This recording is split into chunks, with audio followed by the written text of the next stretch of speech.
С вами беседуем о главе Трума. А здесь очень просто получилось, Рэбби. Я сначала вот свои мысли записал, а потом послушал вашу лекцию. Значит, и вы во многом, так сказать, ну, как бы сказать, сказали то, что я хотел сказать. Но, тем не менее, у меня есть еще несколько слов, которые я скажу. Но первое, что я бы хотел сказать, вот вы там отметили, что вот эти самые,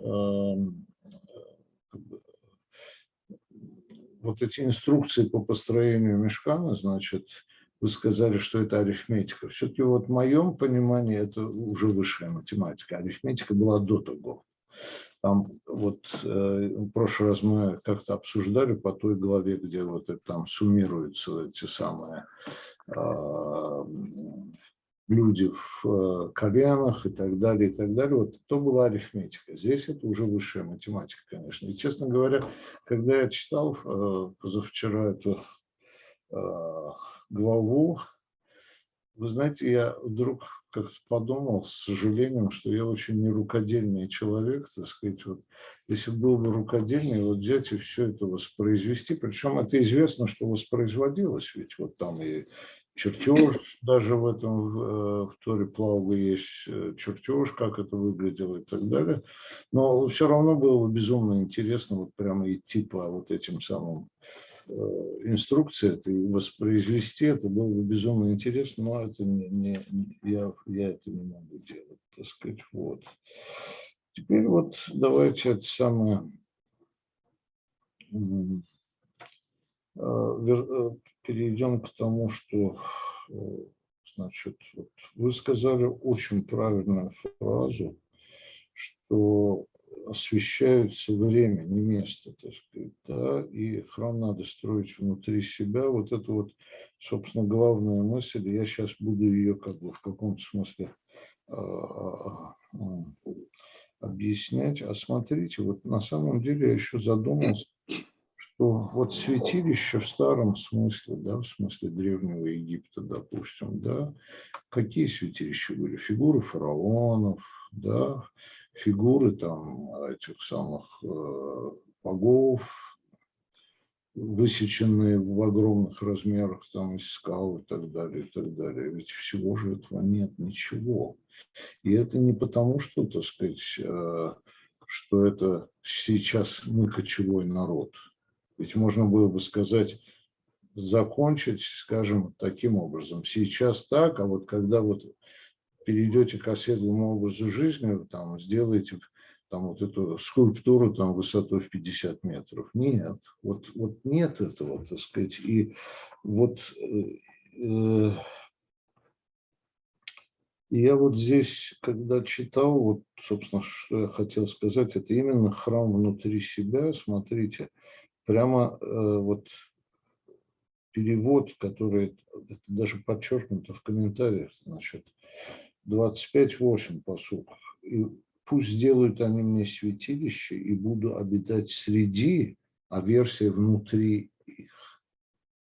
Это вот то самое, да? И дальше смотрите, вот это, что меня совершенно поразило, 25:16. И положив ковчег скрижали договора, который я дам тебе.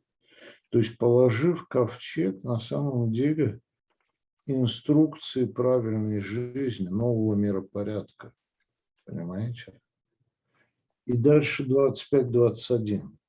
Положи крышку поверх ковчега, поместив внутрь его договор, который я дам тебе. И там я буду открываться тебе. И уже в 26:33 употребляется слово ковчег договора. То есть на английском это the Ark of Covenant. Вот я хочу сказать, что, опять же, понимаете, вот впервые, как мы уже говорили об этом, значит, даются, значит, положения о новом миропорядке, да. И вот здесь, когда строится этот ковчег, когда строится мишкан, говорится о том, что эти вот положения положи внутрь. и чтобы они всегда были с нами. Вот это, мне кажется, вот это и есть некая критическая точка нового перехода к новому, понимаете? Не фигуры, не скульптуры, значит, все эти вот тончайшие инструкции, как все это сделать, а главное что? Главное, значит, положи внутрь скрижали. И вот это то, что вы вчера сказали, что построй храм внутри себя, это вот прямой вывод из всего, что здесь написано, так сказать, что цель именно это, построй храм внутри себя. Вот. Собственно, вот это мои комментарии к этой части, потому что я говорю, технические части, это можно долго и хорошо обсуждать, это такая, ну, это мы уже как-то даже обсуждали. Я хочу немножечко вернуться в предыдущую главу Мишпатим. Там очень интересный момент есть, который вот чуть-чуточку делает видимым то, о чем вы сейчас говорили. 23 глава, 20 пасук. И вот я посылаю ангела перед тобой, чтобы хранить тебя, привести тебя. Бойся его, слушайся, не прикословь, ибо не простит проступков, так как имя моем в нем. Имя мое в нем. И вот разные были варианты, что за ангел, какой из себя этот ангел, которого Всевышний посылает перед. И вот все слова, которые мы сейчас с вами говорили, бойся, слушайся, ибо в нем имя мое. И вот один из комментариев – это Тора. Вот Малах, ангел, посланник, который я тебе даю, вот я посылаю. Мы с вами знаем, что такое ангел в еврейской традиции. Это тот или то, что Всевышний посылает для выполнения какой-то определенной функции. В данном случае это функция учения. В данном случае это вместо себя я посылаю вот это.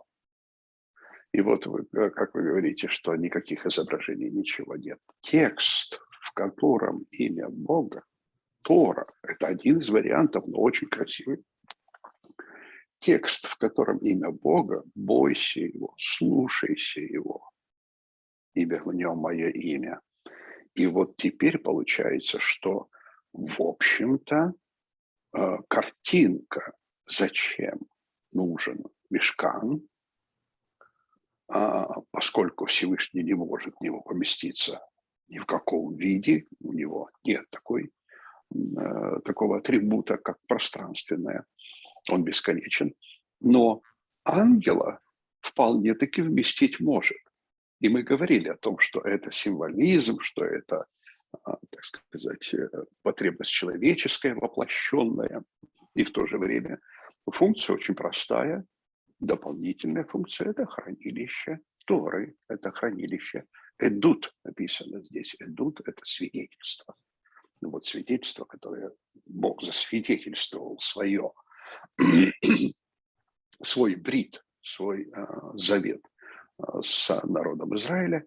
И вот свидетельство это хранится там. Вот что-то, куда никому нельзя, кроме очень определенных людей. Вот там можно хранить, и это и есть то, что тебя поведет, приведет.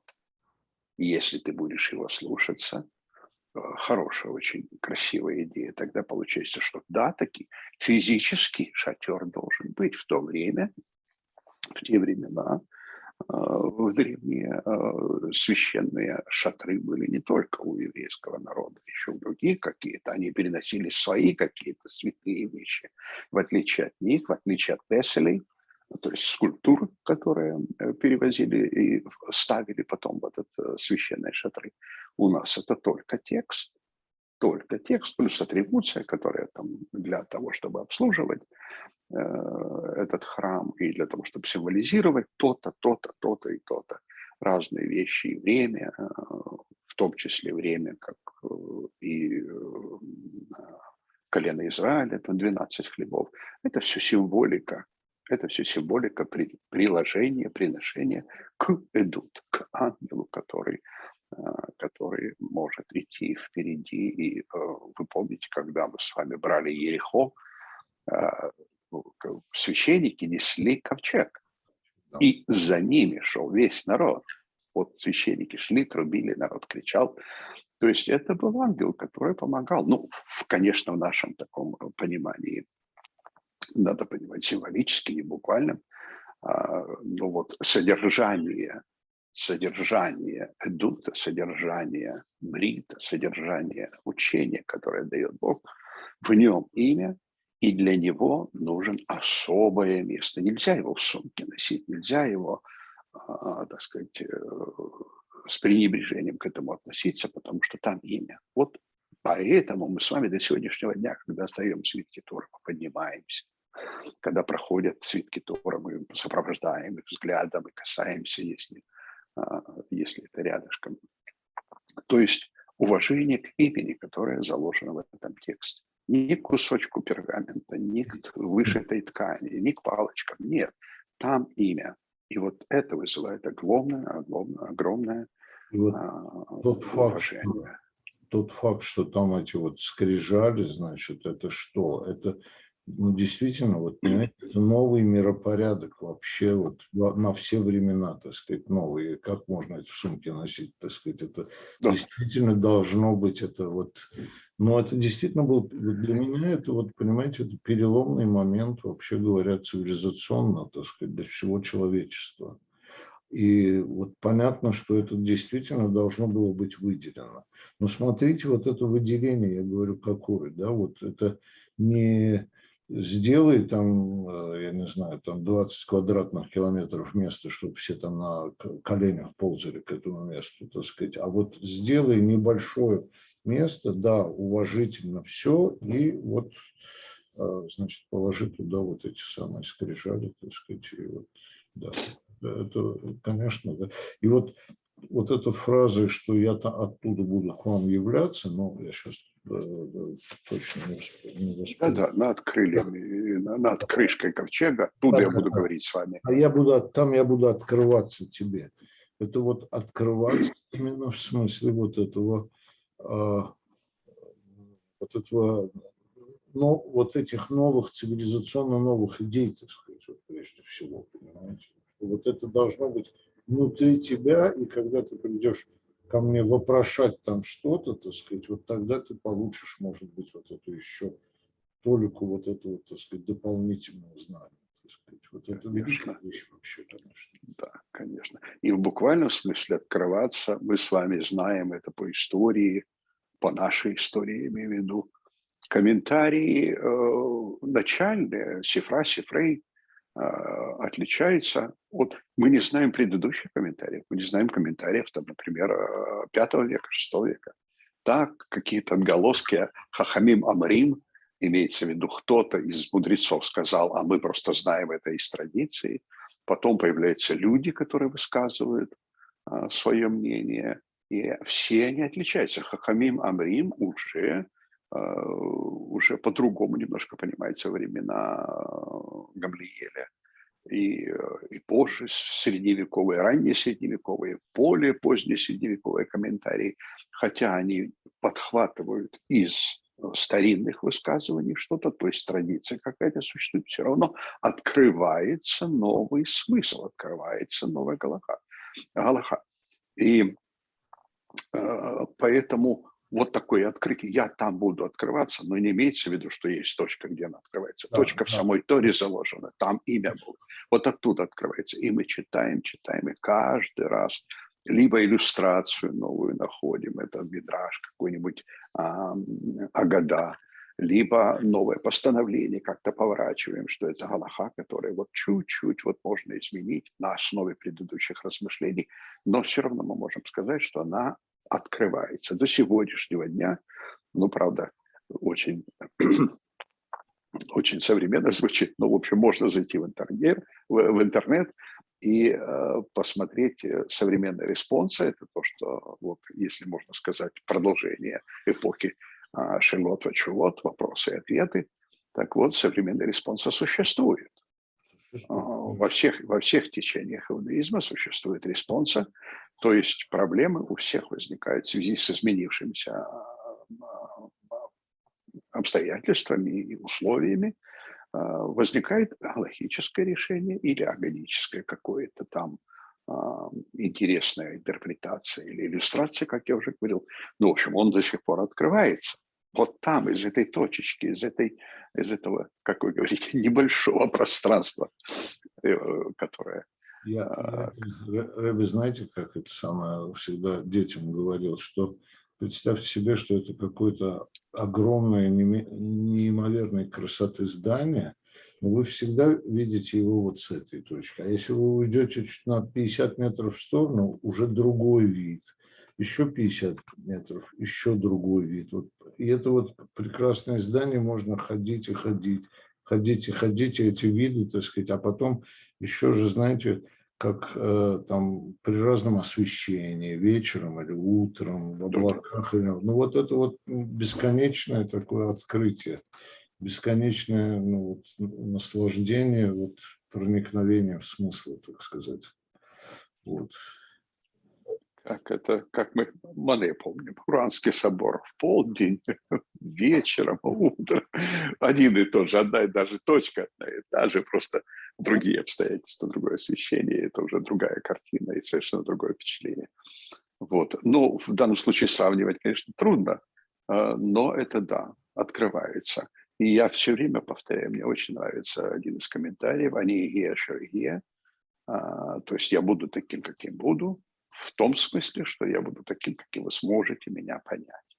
И вот начиная, так сказать, со времен Второго храма, когда мы знаем, что уже шли бурные дебаты, и заканчивая сегодняшним днем, это все уточняется, это все интерпретируется. Я имею в виду сам поиск отношений между человеком и Создателем, он поворачивается разным, и мы совершенно по-разному видим, не так, как в древние времена, и не так, как в Средневековье.